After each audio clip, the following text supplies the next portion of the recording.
राशी तावडे तुमच्या समोर. श्रुती तिकडे घेते नमस्कार. रामकृष्ण हरी. सर्वांनी स्वतःसाठी बरे घरात टाळ्या वाजवा. एकदम जोरात. नाही आला आवाज. आजीबाई. वा वा वा वा. क्या बात है. जुई सोसायटी नंबर 1. जुई सोसायटी नंबर 1. जुई सोसायटी नंबर 1. तुमचा उत्साह बघून मला पण बोलायला जोश येतो. मी राशी तावडे. सर्वांना माझा कोटी कोटी प्रणाम. पुन्हा आपली सर्वांची भेट झाली ती 6 महिन्यांनी.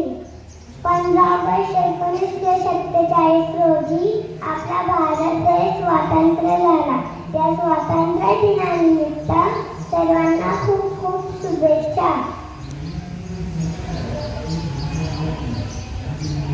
स्वातंत्र्यवीर सैनिकांना आदराने आणि कृतज्ञतेने स्मरण करूया, ज्यांनी आपल्या प्राणांची आहुती देऊन आपल्याला हे स्वातंत्र्य मिळवून दिले. त्या थोर पुरुषांचे आणि थोर महिलांचे स्मरण करणे हे आपले कर्तव्य. त्यासाठी 2 मिनिटं उभं राहून श्रद्धांजली वाहूया.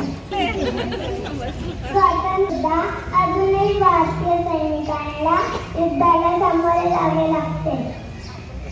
आपण सहज बोलून जातो, देशासाठी सैनिक शहीद झाला, पण सैनिक बनण्यासाठी त्याचा असलेला प्रवास, त्याचे अतोनात प्रयत्न याकडे कोणाचे लक्षच जात नाही. सैनिक बनणं इतकं सोपं आहे का? मग का नाही कॉर्पोरेट सारखे सैन्यात भरती होत मुलं, नुकतेच भरती झालेले, विसरून न उठलेले जवान, नुकतंच लग्न झालेला, अंगावरची हळद पण उतरलेली नसते, तर कोणाचं ताणं बाळ असतं, तर कोणाचे आई वडील वयस्क असतात, तर याचा कुठलाही विचार न करता युद्धाला सामोरे जातात. कारण आपल्या देशाची जनता निर्भय राहावी यासाठी छाती ताणून देशाच्या सीमेवर उभे राहतात. जर सैनिक आपल्यासाठी निस्वार्थपणे एवढं काही करू शकतात, तर आपण पण निस्वार्थ होऊन थोडी का होईना सेवा केली पाहिजे. 14 फेब्रुवारीला रिलीज झालेला मूवी 14 फेब्रुवारी म्हणजे व्हॅलेंटाईन डे नसून पुलवामा युद्ध आहे. पुलवामा युद्धामध्ये आपले 40 सैनिक मारले गेले. याची कोणी कल्पना आहे का? काही कपल्सनी मुला मुलींनी व्हॅलेंटाईन डे साजरा केला असेल, पण 14 फेब्रुवारीला रिलीज झालेला मूवी छावा बघितला की नाही सर्वांनी? आम्ही बघितला. किती हाल केले होते औरंगजेबाने आम्हाला संभाजी राजांचे. किती लोकांवर अत्याचार केले. स्त्रियांची अब्रू लुटली त्या मुघलांनी. माझा राजा त्याच्यासाठी जगला आणि त्याच्यासाठीच मेला. मग आपल्या पाठ्यपुस्तकात मुघलांचा इतिहास हवा कशाला? भारताच्या इतिहासात मराठ्यांचा पराक्रम काय कमी आहे? ही सरकारला कळकळीची विनंती आहे.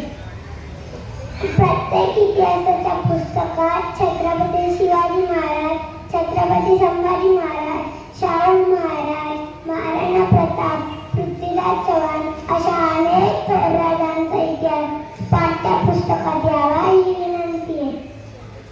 प्रत्येक स्त्रीला वाटतं आपल्या पोटी जन्माला आलेलं बाळ राजे महाराजांसारखं व्हावं. वाटतं की नाही? वाटलंच पाहिजे. मग सांगा तुम्ही आयांनो, काय प्रयत्न केले हो तुम्ही? व्हॉट्सअप, फेसबुक, इंस्टाग्राम, रील्स बनवणं या सर्वातून ज्या दिवशी बाहेर याल आणि मुलांना कथा, कादंबऱ्या, रामायण, महाभारत, भगवद्गीता अशी पुस्तकं वाचून दाखवा, त्याच दिवशी प्रत्येक घराघरात राजी जन्माला यायची. प्रत्येक घरात शूरवीर मुलगी जन्माला यायची. काही वर्षांपूर्वी सरकारने असा नियम ठेवलेला, हम दो हमारे दो फॅमिली कंप्लीट होती की नाही, पण आता हम दो हमारा एक वर आलाय. एक मूल झालं तर ठीक, नाही झालं तरी यायची. घरात फक्त 3 माणसं, आई बाबा आणि ते एक पिटुकलं. फॅमिली संपली. घरात माणसाने राहिली, घरात माणसाने राहिली. घरात मनापासून सांगते, तुम्ही आपले माणसं आहात आणि खूप विद्वानही आहात. जर महाराष्ट्रातल्या सगळ्या सुशिक्षित माणसांना सगळ्यांनाच बुद्धी असती काय वृद्धाश्रम काढायची काय गरज होती? वृद्धाश्रम काय क्रांती आहे? वृद्धाश्रम ही हिंदू संस्कृतीला लागलेला कलंक आहे. का असावा वृद्धाश्रम? जे आई बाबांना सांभाळत नाही त्यांच्यावर सरकारने कडक कारवाई केली पाहिजे. आवडलेला गरज आहे त्याला मदत केलीच पाहिजे. समजा एखाद्याचे वडील नसते आणि तो मुलगा शाळा शिकत असेल तर त्याला आर्थिक मदत करणं हे आपलं काम आहे. कोणाची गरिबाची सर्जरी करायची असेल तर जरूर मदतीचा हात पुढे करावा. पण त्यांच्या कुत्र्याला बिस्किट आहे कुत्र्याला, पण कायम ते कुत्रे तर गाडीतून फिरतात. पण त्या म्हाताऱ्या आई बाबांना जायला अन्न नव्हते आणि राहायला घर नव्हते, तर अशांना मदत करणं कितपत योग्य आहे? जे आई बाबांना सांभाळत नाही त्यांच्यावर सरकारने कडक कारवाई केली पाहिजे. त्यावरणांना माझी कळकळीची विनंती, जोपर्यंत जीवात जीव आहे तोपर्यंत आपली प्रॉपर्टी कोणाच्याही नावावर करू नये. असे केल्याने वृद्धाश्रमात जायची वेळ येणार नाही. मी बोललेले हे शब्द सत्य परिस्थितीवर आधारित आहे. त्या सर्वांनी याचा गांभीर्याने विचार करा.